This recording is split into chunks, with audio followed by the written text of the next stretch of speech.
Баршаңызға сәлем, құрметті менің YouTube көрермендерім. Бүгінгі менің жаңа әрі пайдалы видеома қош келдіңіз. Бүгін сіздермен ерекше табиғи тас, янтар және оның денсаулыққа тигізетін пайдасы туралы айтатын боламын. Сонымен қатар янтар тастарының табиғи және жалған екенін ажырату жайында кішігірім эксперимент болады.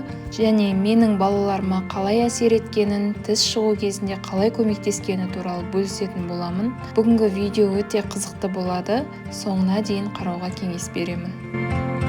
Янтар мыңдаған жылдар бұрын пайда болған табиғат сыйы. Ежелгі қарағай ағаштары теңіз суында шіріп, ерекше түрмен қасиетке ие болған.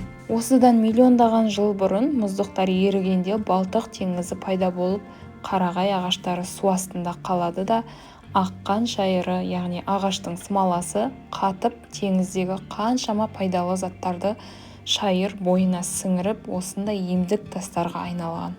Жалпы янтар тастарының ең пайдалысы Калининград қаласы Балтық теңізінен алынады. Ал негізі янтар тастары басқа өңірлерде өте көп. Мысалы, Ресей, Украина, Доминикан Республикасы, тағы басқа. Бірақ ол өңірлерде миллиондаған жылдар бойы теңізде жатпаған соң, Балтық янтарына қарағанда пайдасы өте төмен. Сондықтан ең маңыздысы әрі пайдалысы Балтық теңізінде. Яғни Балтийский море дейді. Сол жақтан келетін янтар моншақтары әртүрлі ауруларға қарсы қасиеттері бар. Ең бірінші ауырсынуды жеңілдетеді және басады. Бұл әсер тастағы янтар қышқылынан келеді. Кәріптас моншақтарды таққанда олар терімен жанасып, табиғи түрде жылы болады да, янтар қышқылы жақсы бөлінеді. Сол себепті адамдар көп жылдар бойы тістері шыққан нәрестелерге янтар моншақтарын тағады. Білесіздер, тісі шығып келе жатқан баланың мазасы болмайды, қызуы көтеріліп, іші өтіп, аузынан тоқтамай сілекей ағып, түнімен ұйықтай алмай, қызыл егі қышып ауырады. Ал табиғи янтар тағатын балаларда көбінесе тынышталып, аузының сілекейі азаяды, қызыл егінің қышығаны басылады, мазасыздық пен тітіркенуді басады, ұйқысы жақсарады. Сонымен қатар янтар тастары балалардағы ангина, фарингит, ларингит, бронхит, әлсіз иммунитетті болдырмауға себепші. Янтар қышқылы әйелдердегі климакс, менопауза белгілерін, соның ішінде тітіркену мен ашуланшақтықты емдеуге арналған дәрілерге де қосылады екен. Янтардың тағы бір пайдалы қасиеттерінің бірі зобқа қарсы. Янтар моншақтары қалқанша безінің проблемаларымен күресуге көмектеседі. Янтар қышқылы қабынуды азайтатындықтан, ол қабынған қалқанша безді тыныштандыруға көмектеседі. Мыңдаған жылдар бойы теңіз суын сіңіріп түзілгендіктен йод жетіспеушілікке оң әсер етеді. Сондықтан йод жетіспейтін адамдарға осы янтар тастарын тағу ұсынылады.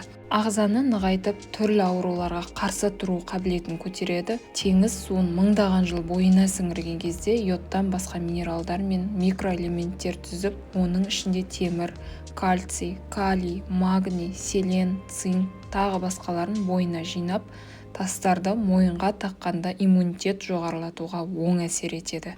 Янтар моншақтарының таза, табиғи, оригинал екенін қалай білеміз?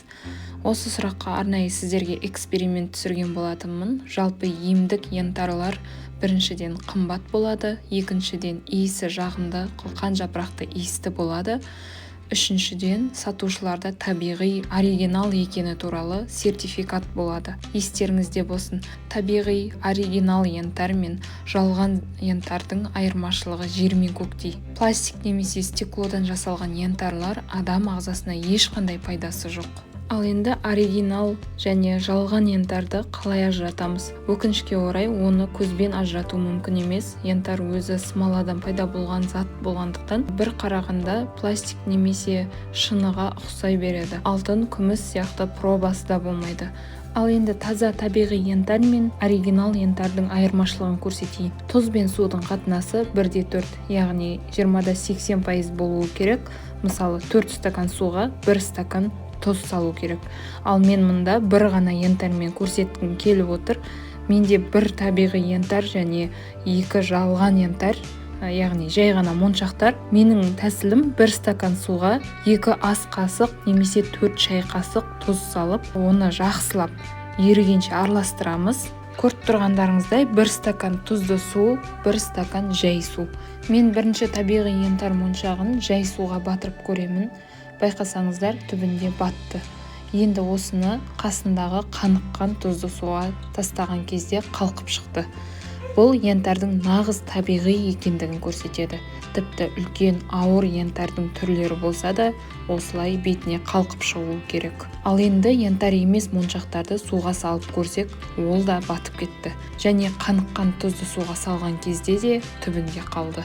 Ескерте кетейін, бұл эксперимент янтардың натуральный, яғни табиғи екенін көрсетеді, бірақ қай жақтан шыққанын және жылын, жасын көрсетпейді. Яғни бізге балтийский янтарь керек болса, басқа жақтан алынған янтарь да осылай табиғи болып тұзды судың бетіне қалқып шығуы мүмкін.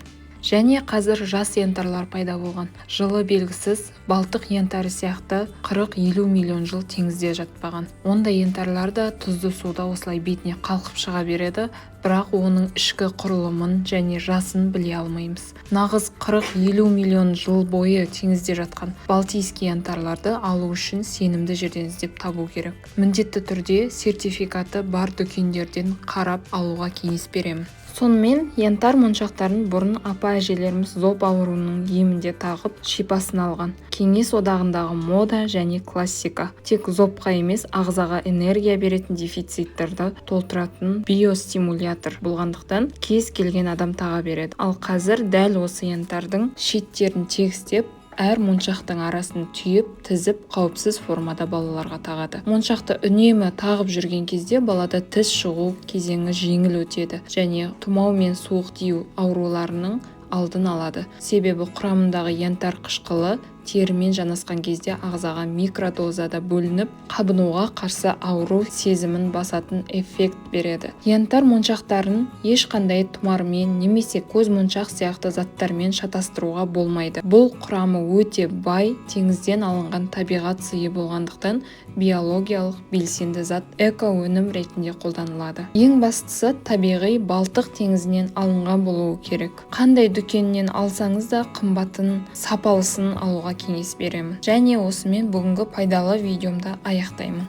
Бүгінгі видео ұнаса лайк басып, пікірлеріңізді қалдыруды ұмытпаңыз. Және арнама тіркелмеген болсаңыз тіркеліп, қоңырауша белгісін басып қойыңыз. Бүгінгі видеода сіздермен бірге болған Кәусар. Келесі видеода кездескенше.